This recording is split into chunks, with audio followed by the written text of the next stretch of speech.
어두운 침묵 속에서도 난 믿네.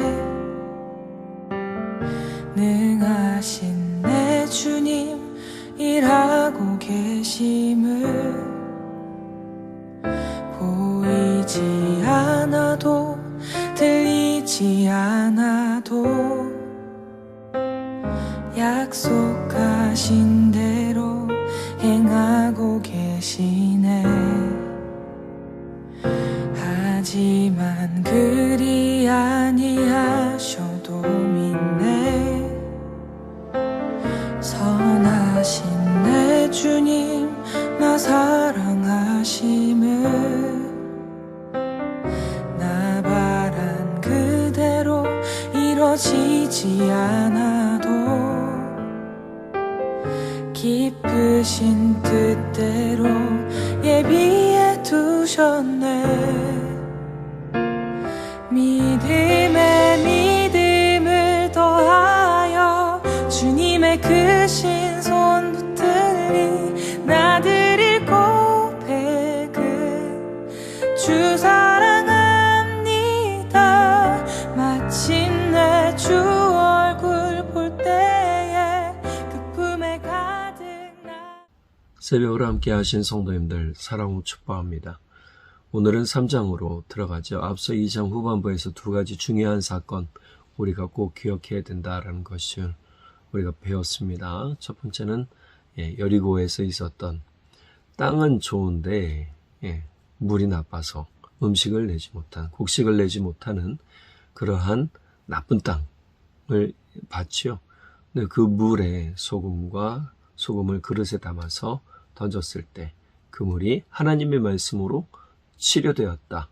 그래서 라파라고 했는데, 완전한 우리 상한 심령의 치료는 오직 하나님의 말씀 가운데 있다라는 것이고, 두 번째 사건, 베델로 내려갔을 때 아이들이 대머리에 올라가라 라고 조롱을 하죠. 사실 이 조롱은 그 이전부터 선조 대대로 물려오던 아주 나쁜 습관이었습니다. 근데 하나님의 사람을 향해서도 저 아이들이 서슴지 않고 조롱하는 걸 보게 되죠. 이 조롱을 통해서 결국 조롱하는 사람들이 심판을 받게 된다. 하나님의 사람은 다른 사람이 심판하는 게 아니고요. 하나님이 심판하시는 겁니다. 그러니 어떻게든 가만히 있는 것이 좋고요. 두 번째로 이 심판에 관해서는 바울 사도도 이야기를 했어요. 나는 사람들에게 심판받지 않는다. 그 누구도 판단하지 않는다라고 얘기를 해요. 또 누구한테도 판단받지 않는다. 이것은 사람의 말에 좌지우지되는 그러한 신앙이 아니라 오직 하나님 보고 예수님 보고 나아가는 신앙이기에 나는 오로지 하나님께 판단받는 사람이다라고 분명하게 이야기를 했어요. 그리고 오늘 3장으로 넘어옵니다. 3장에서 북이 이스라엘의 왕이 여호람이 되었습니다. 앞서 아합이 죽은 다음에 아하시아가 왕이 잠깐 됐다가 아하시아 다음에 여호람이 왕이 된 것이죠. 자, 여호람이 왕이 된 지 18년째 되던 해에 모압이 배반을 합니다. 모압은 그동안 오늘 본문에 읽은 그 내용대로라면 매년 암양 10마리, 순양 10마리의 양털을 모아서 조공을 바쳤던 나라예요. 근데 이제 모압이 배신을 한 것이죠. 모압이 배신을 하면서 쳐들어올까 싶어서 어떻게 하냐면 이 모압을 치러 올라가자라고 여호사밧에게 요청을 합니다. 그리고 에돔왕도 함께 오늘 본문에 보면 올라가게 되죠. 에돔 광야길로 돌아가다가 7일째 되던 날 물이 없어서 군대와 가축이 죽을 위기에 처합니다. 여기서 좀 두 가지 모습을 볼 수 있어요. 먼저 여호람의 태도죠. 여호람은 누구에게 물어볼까? 어떻게 할까? 이렇게 얘기를 합니다. 여호와께서 이 세 왕을 모압의 손에 넘기시려는도다 라고 탄식하면서 책임을 하나님께 떠넘기는 듯한 얘기를 해요. 그런데 반면 여호사밧은 여기에서 물어볼 사람이 있는가? 이거 누구한테 한 말이죠? 아합에게도 똑같이 말했죠. 선지자가 있는 것을 내가 아는데 그 선지자가 누구인가? 엘리사한테 가기로 합니다. 그래서 내일은 엘리사에 대한 얘기를 할 터인데, 중요한 건 여호와께 물을 만한 여호와의 선지자가 여기 없느냐.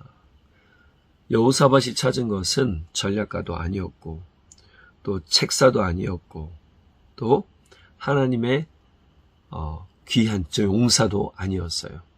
하나님의 말씀을 전해줄 사람을 찾았다라는 거예요. 위기 속에서 여호사밧이 가장 먼저 한 일은 상황을 분석하는 것이 아니라 하나님의 음성을 가진 사람을 찾는 거였습니다. 여러분, 우리가 힘들고 어려울 때 상담 받지요. 상담 받는 거 저는 적극 추천합니다.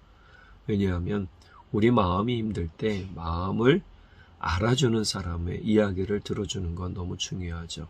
그러나 그보다 먼저 하나님의 말씀 가운데 서는 노력들이 필요한 줄 압니다.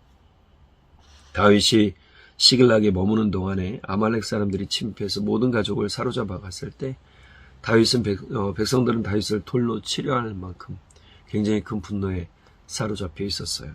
그런데 다윗은 그 순간에 여호와 자기 하나님의 힘입어서 용기를 얻고 제사장에게 에봇을 가져오게 한 다음에 하나님께 물었지요. 돌려주시겠습니까? 물어봅니다. 그 결과 다윗은 빼앗긴 모든 것을 다 되찾아옵니다. 여호사밧과 다윗이 보여준 신앙의 본능은 같아요. 위기의 순간 누구 앞에 무릎 꿇을 것인가? 누구를 찾을 것인가? 물 없는 광야길에서 여호람은 하늘을 향해 탄식했고 여호사밧은 하나님의 사람을 찾았습니다. 즉 하나님의 말씀을 전해줄 사람을 찾았다는 것이죠. 이 두 반응의 차이가 그날의 모든 것을 갈라 놓았습니다. 오늘 우리가 적용할 한 가지는 이겁니다. 우리가 가장 무겁게 느껴지는 결정이나 또는 막막한 상황 가운데서 우리가 하나님 앞에 먼저 물어보는 겁니다. 하나님 앞에 머무르는 겁니다. 하나님 앞에 머무르는 사람이 하나님의 음성을 반드시 듣게 되어집니다.